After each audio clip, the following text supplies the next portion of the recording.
Hi everyone, my name is Alex Sheen and I'm the founder of Because I Said I Would.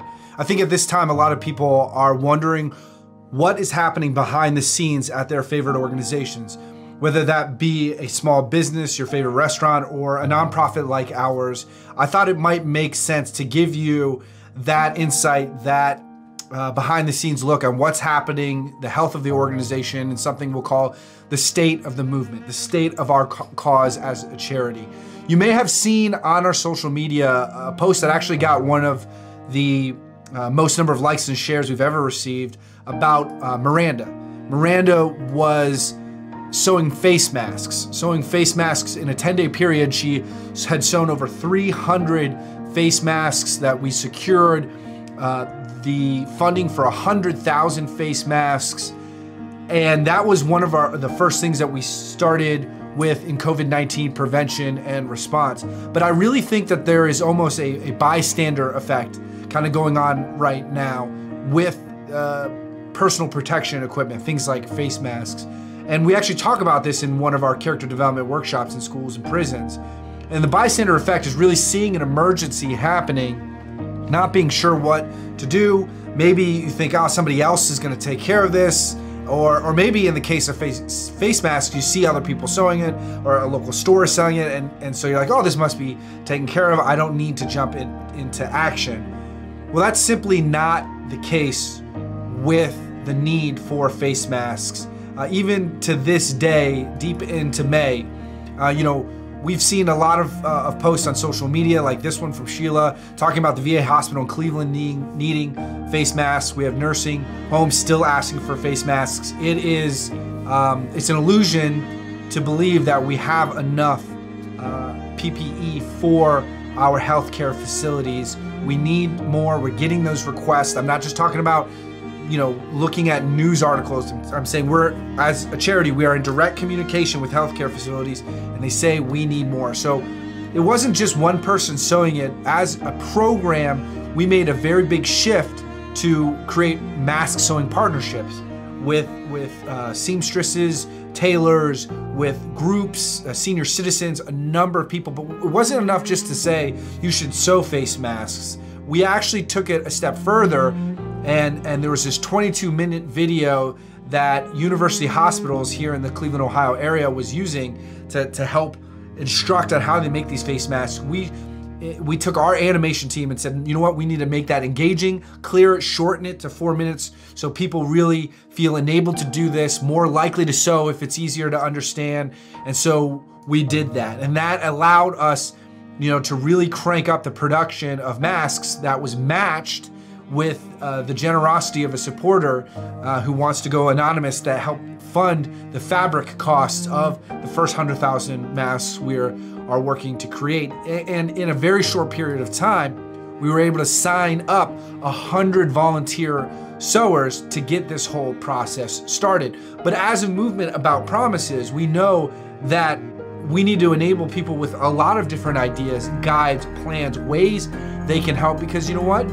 Not everyone can sew. In fact, I myself cannot sew. So what am I to do, and what are our supporters to do? How do we take the energy of Because I Said I Would and make a broader impact? Well, we created what are called individual action plans. If you followed our cause for some time, you'll know that we believe that volunteering doesn't always have to be a group activity. Promises are often kept alone, and there's something that each and every citizen, something we can do before this crisis and during this crisis to better humanity. That's what we're about. Well, we created 8 individual action plans that are available on our website, becauseisisaidwould.org/action. And this is not only sewing face masks, but what about being an accountability support partner for one of your friends or family members who might be going through mental health challenges? What about helping senior citizens learn to understand, use grocery delivering apps to lower their exposure? We've created a lot of those individual action plans, and we've taken our existing programs, the Because I Said I Would chapters, and we've challenged them to a number of different promises like this. For example, this is a picture from Pendleton, Indiana. Okay, this man will never see the light of freedom, ever. But he made a promise that he would become a better person, that he would make promises to better humanity. And so he's sitting at a sewing machine, making a difference through that commitment kept. And our schools, our chapters in schools. that's a huge part of Because I Said I Would, and we challenge them as well. So we're really taking COVID-19 prevention and response as a focus of our organization, and we've done that not only these ways, but we've also created public education campaigns to help people understand the challenges that COVID-19 presents. And part of that public education campaign effort really has to start early. And so that's what we did. We came out with our first public service announcement on March 16th. On March 16th, that was released, and we continued with a number of different messages to encourage people to flatten the curve. And in the early days, which really wasn't that long ago, of course, but people didn't even understand some of the information that was coming out.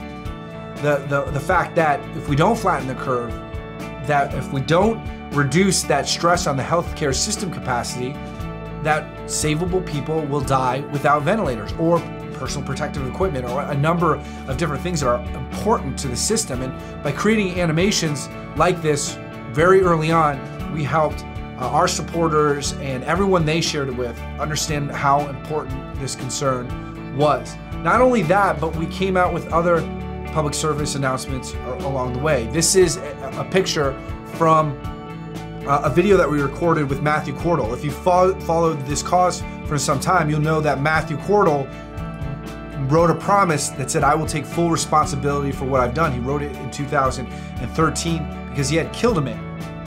Drinking and driving. Well, what is drinking and driving but reckless behavior? And what are we talking about in the news every day with COVID-19? Reckless behavior. So he talked about what it means to make a promise to control oneself. And then the second side of this video was about how to endure isolation, because he spent 6 years in prison, and that's part of what it took to keep his promise. That's a part of flattening the curve. So through a number of different initiatives and efforts, we were able to pivot the direction of our organization to be a part of the solution in our way across the United States and the world. And everything that I just mentioned, everything that I just said, was accomplished in 32 days. I'm talking about only a period of time between March 12th and April 12th. If you look at March 12th, there were only 38 deaths in the United States when we flipped the switch and said, we have to take this seriously. Today, there are over 87,000 deaths. And I want to thank all of our supporters for everything that they did in their personal lives. All of our volunteers sewing masks, everybody who's a part of this cause in the effort of these 32 days. And in those 32 days, how did we fuel that? How do we fund all of this effort? Well, you may know that all of my speaking engagements have been canceled as far as live in-person events, and it destroyed our financial picture and our ability to even move on. But because of supporters like you, through a fundraising campaign that we did on Facebook, we were able to raise over $42,000 of our $100,000 goal to fuel work just as you saw. And you may see 42 and say, well, that's not 100, how did you make it? Well, you've got to realize that behind the scenes, people are still making gifts through checks by mail, through our website. We were actually, as a part of this campaign, not able to raise $42,000, but over $80,000 because of your generosity. And that is what made all of that charitable work I mentioned possible. And what did that do as a bigger picture, beyond the 32 days? Well, what did that accomplish? What it did was buy us time. Because you may have seen a video that recently was released that I shared about the status of our Small Business Administration Paycheck Protection Program loan. A message of frustration that we, doing the work that I mentioned, were actually denied a loan. Not even actually denied, I'll go one step further to say that we weren't even considered, all the money had ran out. But because of the supporters just like you, who helped us survive to that moment, we were able to apply for the second round, and we got that loan approved. So I cannot thank you enough for everything that you have done with this cause, not just from a financial perspective, but also just from sharing and liking and supporting us on social media so we can get the word out and be a part of the solution. Since April 16th, which is over a month ago, believe that we've been moving forward. We've been doing a lot of work. Over 100 volunteers blossomed into over 246 volunteers, over 10,000 masks sewn, and we still again have that inventory of fabric to make the most out of the generosity of our supporters. We've been even delivering meals, hot meals like pizza, to frontline healthcare workers in New York City to give them one less thing to worry about at lunch. They're doing so much in their commitment to keep communities safe, and our supporters have done that as a program. And I've even spoken directly with healthcare workers. For example, we did a live stream open to all 10,000 employees of the Mayo Clinic. They've got a rough road ahead of them, like all healthcare workers. We're not quite sure where this is all going, but they're fighting the good fight and keeping a promise in so many different ways. So now that we have established efforts in this beginning phase, we have to not only flatten the curve, but we have to think even further ahead. We've got to stay ahead of the curve. And I want to talk to you a little bit about that. The graph that I'm about to show you, this graph is a motion graphic. It's going to show the US weekly initial jobless claims since 1967, when I believe they started tracking this number. Now, this is the number of jobs lost each week, and you'll see that past 1985, 1990, as it keeps going past 2010 here, you'll see it hit the moment that we find ourselves in.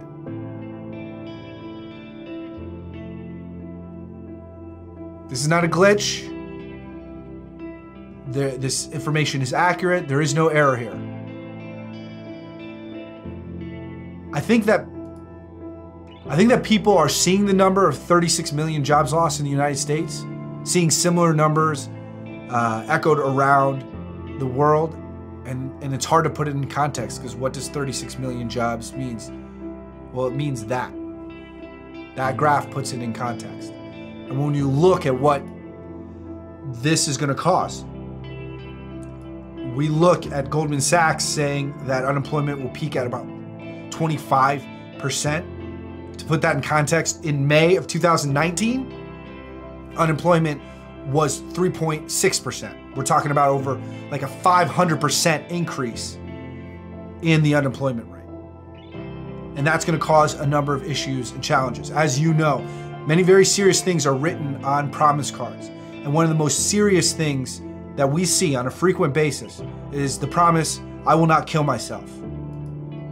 And so as we look at the challenging times ahead in economies around the world, we look to the effects of suicide risk. And to do that, take a look at a report from the Department of Veteran Affairs. They work with a population who is at risk for suicide. As a recession comes into play, suicide risk increases. That's the first point. The second point made here is that the risk factor increases for suicide as the worker ages. And when this report was written, this was almost supposed to be somewhat of a positive comment, this third one. Unless it's a part of a mass layoff, losing a job does not seem to immediately increase suicide risk. Well, what are we in right now but all three of these things? And so what can, because I said I would as an organization, what can we do with this challenge? How can we help support those who are going to find themselves in real challenges? Because if you don't have a job, it's harder to pay your healthcare bills, harder to feed your family, harder to be even mentally stable yourself. And so looking at our strengths as an organization, you as a supporter may have even seen one of our TED Talks or myself at an event giving a keynote speech. We're considered a national thought leader in leadership and character development. So much so that, as I mentioned, we have animation resources, personnel here to help create programs. That's what we've done with schools, prisons, juvenile detention centers. How do we help people understand limiting beliefs for the 4 types of self-control, time management skill, or accountability best practices? This is something that is really valuable as a skill set as an employee, but also obviously critical to keeping promises in your own life. So what we're going to do as an organization moving forward, I'm working with some folks, organizations, and experts.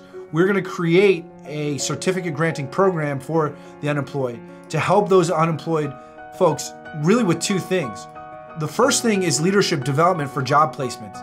So the opportunity to sit in an interview and say, look, I went through this certificate granting program. This is what I learned. This is how it applies to my leadership. And, I've been filling my time making sure I keep my skills sharp to re-enter the workforce. And the second thing is social and emotional learning to endure crisis. Because you're gonna have to understand some things about limiting beliefs if you're gonna not quit on that job pursuit. Understanding self-control can help you through these emotional moments that are gonna be ahead of so many people. So I'm not giving a lot of details on what this is all gonna encompass, the partners that we're working with, but I just wanted to tell you as a supporter, maybe even a donor, that your funding is helping us take that next step, not just to flatten the curve, but to stay ahead of it in the challenges that we will face. And as a part of that, I so deeply believe in this program that I believe that, I should also make some sacrifices to help support the cause. It's been a part of being the founder of Because I Said I Would, and that will only continue. This picture here that I'm about to show is a picture of my baby girl. And it's a little superficial, but this is my 1960 Mercury Comet. I have somewhat of an unconventional retirement plan, and this was going to be a part of it. However, I have decided that I will be giving this car to Because I Said I Would. I will not be able to live with myself in 5 or 10 years from now, knowing that I didn't give as much as I could muster to help in this crisis of not just a generation, but of generations. And so we're putting together a raffle, a sweepstakes to actually give this car away to generate funding. And if you hear that jingling, it's not a raffle surprise. That is my dog just interrupting my recording. This is Rocky, and I guess I'll finish the video out with him. The next thing that we're gonna do is raffle a different type of, we'll call it an experience. A lot of people are interested in my life as a keynote speaker and the leader of this cause. I've had a lot of requests for people to tag along and see what that is like. People have even said I should do a reality show, but I've denied those opportunities. But we're gonna do something that touches the lines of that in a different type of way. And we're calling this raffle, this sweepstakes, the ultimate Alex Sheen experience, which is weird for me to say out loud in third person. But this is gonna include a number of different giveaways. Some of them are featured here, but I'm not gonna go into that. What I just wanna say to you, what I just wanna communicate is that we're continuing to find creative ways to fundraise. And that is because of the seriousness of this moment and the fact that really now is not the time to celebrate. Now is not the time to just, feel a sense of pride of what we have accomplished. We need to work hard to be a part of the next step, because in so many ways, this is all, it's certainly not over. It may just be getting started. It may just be getting started, and that's going to require our commitment, our efforts. And I want to leave you with one final quote that I actually posted to social media that I think speaks to how I feel about our organization's role in this crisis. And that quote goes like this: take accountability. Blame is the water in which many dreams and relationships drown. I'm not going to just look around and say to myself, well, this is in our spot, this is in our place. Someone else, some other organization, the government, other people are going to take care of this crisis. No. This organization, Because I Said I Would, will play what role we can, and that is only because of your support. So take accountability. Blame is the water in which many dreams and relationships drown. I believe that. Stay safe out there.